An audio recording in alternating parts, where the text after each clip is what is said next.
Removed, toppled, and vandalized, Confederate statues are making their way to Southeast Texas. What local leaders have to say about it. Plus, President Trump is weighing in on police reform. Hear his message to protesters. And Phase 3 is now up and running to get Texas back to normal. But is it the right move? The latest coronavirus numbers. That's right now on 12 News Tonight.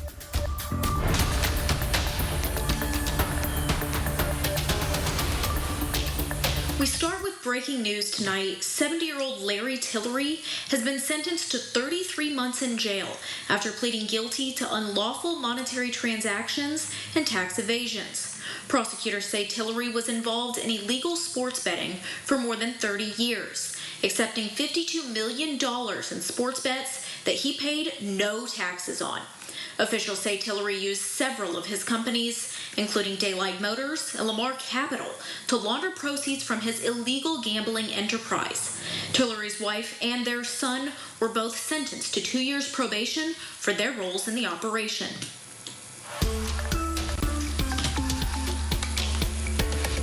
Now to the statue controversy tonight.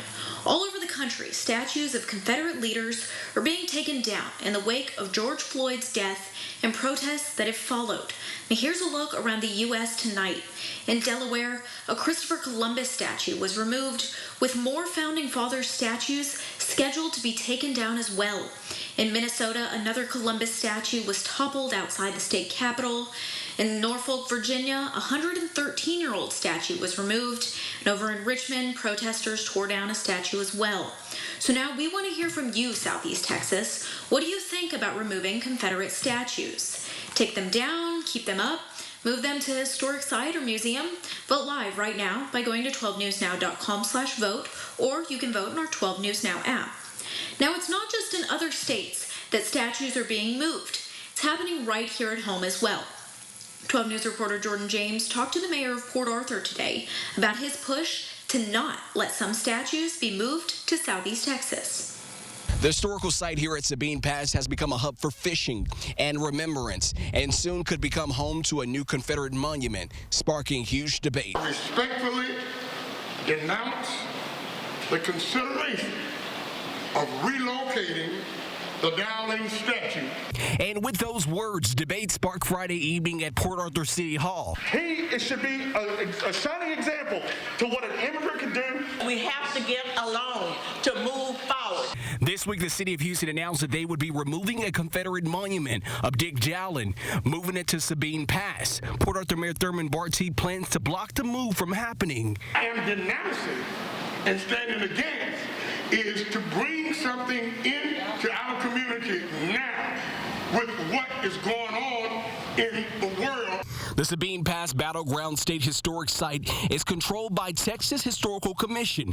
Barty believes the best option is to place the statue in a storage or at a museum. I think that's probably the best way to handle it. Tom Neal, director of the Museum of Gulf Coast, agrees. He says no one has contacted him about the statue, but he believes that museums could serve as a safe space for controversial figures. They just want to try to get the icons out of places that they feel like that maybe not appropriate. So museums are being used to be able to continue to tell that message and move these icons there. As these debates continue on what should happen, one thing is clear. Mayor Barty's position, it's not changing.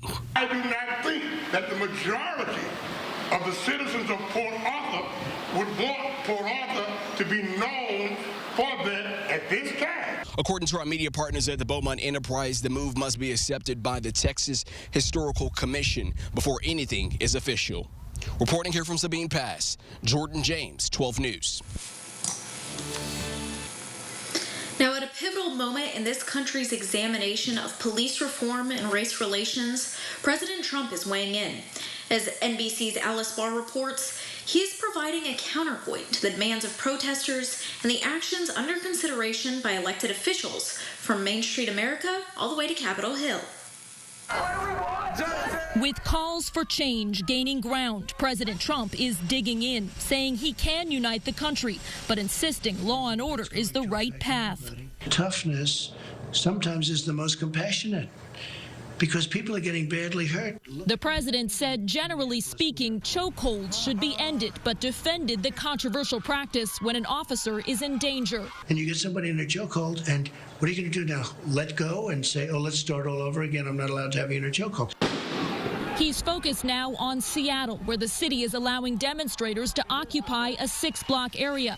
The president renewing threats to send in the military. If they don't straighten that situation out, we're going to straighten it out. Seattle's mayor firing back. One of the things this president will never understand is that listening to community is not a weakness. It is a strength. The president is preparing to sign an executive order to invest in minority communities and increase police training while rejecting the idea of systemic racism in police departments. Police aren't like that. I mean, I've seen so many incredible things that they do. Critics accusing President Trump of ignoring the deep-seated pain of racial injustice. The president is skating around it with milquetoast policies for police accountability, vanilla policies that don't work. The president also defending his decision to relaunch his campaign on June 19th, a day commemorating the end of slavery, with a rally in Tulsa, Oklahoma, which marks 99 years this month since an infamous massacre of its black citizens. President Trump also taking criticism for moving the Republican National Convention to Jacksonville, Florida, during the 60th anniversary of one of that city's most horrific events of the civil rights movement, known as Axe Handle Saturday. In Washington, Alice Barr, NBC News.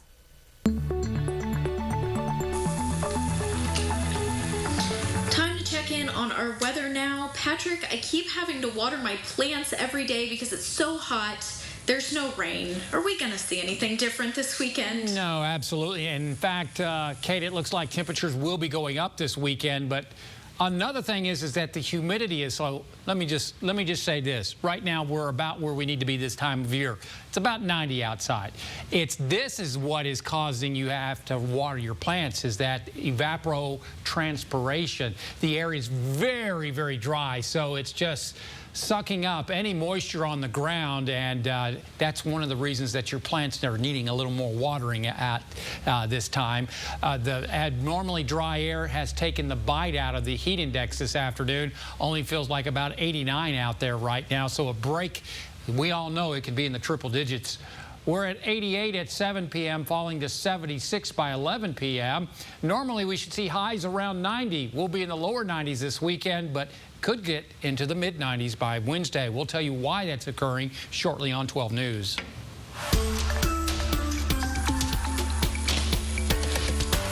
Now to our coronavirus coverage, where high numbers of new cases and hospitalizations are still coming out of Texas. According to the Department of State Health Services, as of today, June 12th, the 14-day average of Texas hospitalizations is up almost 14%. The average at the end of May was around 1,600. To give you a little bit of perspective, today it's up to 1,800. Now, as the numbers go up, though, Texas continues to reopen businesses to fuller capacities. Starting today, restaurants are allowed to operate at 75% capacity. Victoria DeLeon, let's go. Right. Well, with the numbers continuing to rise, the owner here at Judice's 1927 tells me that the extra precautions they're taking are here to stay until the virus is no longer a threat. Some of those precautions include taking the temperatures of their employees and every customer that comes in. The owner, Al Judice, tells me since reopening the dining room, they haven't had to turn away anyone for having a fever, but he understands that's not the only symptom associated with the virus. So they're continuing to use paper menus and dispose of them after each use. Tables are still socially distanced from others, and flipping tables comes with a lot of cleaning and disinfecting. While these precautions do take some extra time and money, Al says it's all in the best interest of his staff and customers. We are going to continue until basically there's no threat of coronavirus at all. It's a small expense for us to make sure that our employees and customers are safe, so it's not worth not spending the money. Al says the restaurant has received a lot of support from the beginning, and they're working every day to keep everyone safe. But for those who don't want to come in just yet, to go is still an option. So even though restaurants can operate at 75% capacity, Al says they'll continue to stay at 50%. And while wait times may be longer, he tells me customers are very understanding. For now, I'm Victoria De Leon, 12 News. Now, as the number of positive COVID-19 tests grow dramatically across the country, so does the concern over a second wave of the deadly virus. As NBC's Jay Gray reports, many hotspots are now slowing down their reopening or pausing the process altogether. With restrictions easing across the country, many, cooped up for months, are now getting out. Shops, restaurants, bars, and beaches crowded, prompting fears of a second wave of COVID-19. People are getting tired. This is very alarming. So we're very much not flattening the curve. The curve is re-expanding. More than 20 states have seen a spike in infections, 14 of those jumping more than 25%. Florida today reporting the highest number of new infections since the pandemic began. The line at this Orlando testing center stretches for blocks. Increased testing is likely part of the reason for higher numbers nationwide, but doctors warn it's evidence of a serious and growing problem. The increased testing is detecting what's already out there, so that there is clearly community spread of the virus, which really just drives home the point that people need to continue practicing these public health measures of the physical distancing, the covering your face, and the hand hygiene. A number of cities are delaying reopenings. The state of South Carolina has declared a new state of emergency, and in Oregon, a phased reopening has been put on hold. The virus makes the timelines. We don't make the timelines, and we are all in this together. Together, though most experts are still stressing the need to remain apart. Jay Gray, NBC News. Still ahead tonight, a tragic accident in Port Arthur. The new details about the young victim. Next. Tonight, we're learning more about a little girl who died in an auto pedestrian accident in Port Arthur last night. Police say the child was 3 years old. The accident happened around 7:30 on 6th Street in Lakeview. Our crew on the scene says the driver of the truck who hit the girl did stop and appeared to be cooperating with police. Authorities say this seems to just be a tragic accident. In Houston, we're getting new details tonight about a bar explosion and fire that happened overnight. According to Deputy Chief Allison Stein with the Houston Fire Department's Arson Division, they have reason to believe the incident was intentional. The explosion happened just before 5 o'clock at bar 5015 near the city's museum district. Several people heard a large explosion and called 911. The blast scattered debris for blocks, as you can see. Thankfully, no one was hurt. After the break on 12 News tonight, we're giving him the final rose, the historic bachelor that has people talking. That's ahead.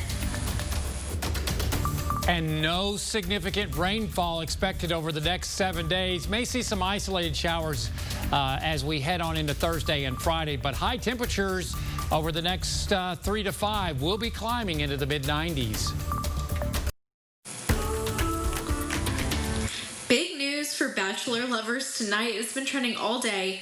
Throughout the show's 18-year history, not a singular bachelor chosen to lead the show has ever been a black man. That is, until now. Today, the show announced that 28-year-old Matt James will star as the Bachelor for the show's 25th season. James is a real estate broker, entrepreneur, and community organization founder. Real catch. This morning, he talked to the Good Morning America anchors, who asked him, is it too little too late for The Bachelor to have its first black male lead?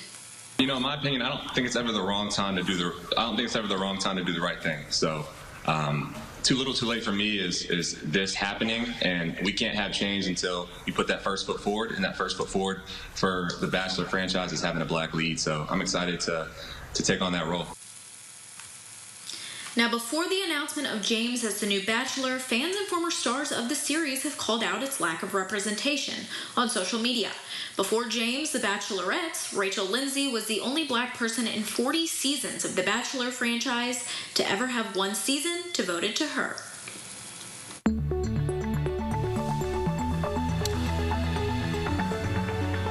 Good looking day tomorrow to head to the pool. Just don't forget the sunscreen. Not expecting any rainfall. High temperatures under mostly sunny to sunny skies should be in the lower 90s. And that's what we're seeing out there right now on the roofing 911 sky cam with sunny skies abounding. Looks mainly dry the next 7 days as far as any significant rainfall. Can't rule out maybe an isolated surprise shower or maybe an isolated thunderstorm late next week.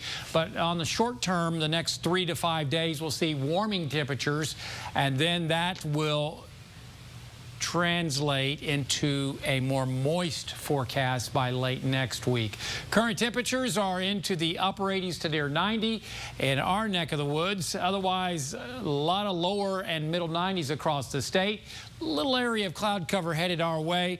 We'll see mostly sunny or mostly clear skies tonight, but with cool high pressure giving us a northeast wind and a dry air mass, I still think it's going to be below what any of the forecast models are showing.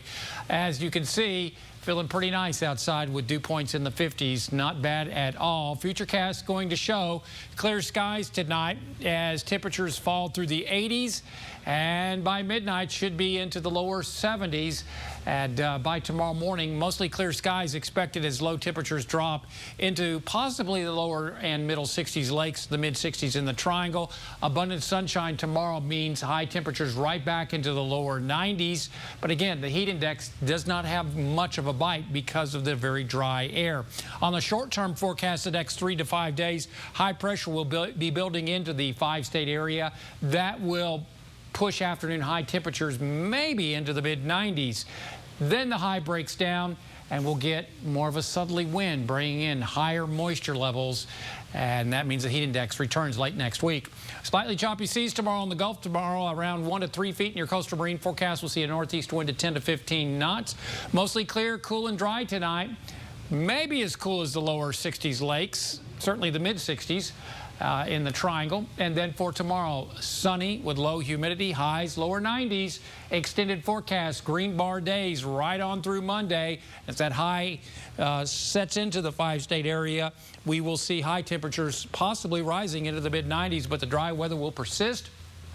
Possibly some isolated showers by late next week, but notice the highs start coming back down as higher humidity levels return to the area.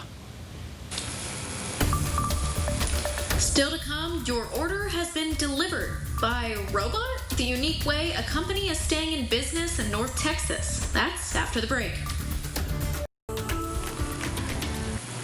You may have heard of these things roaming around college campuses all over the country, but now because of coronavirus social distancing guidelines, food delivery robots are now rolling around a residential neighborhood in Texas. You heard that right. Food delivering robots.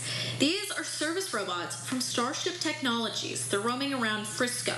The company normally has a contract to make food deliveries on UT Dallas's campus, but since the pandemic, they've expanded to Frisco.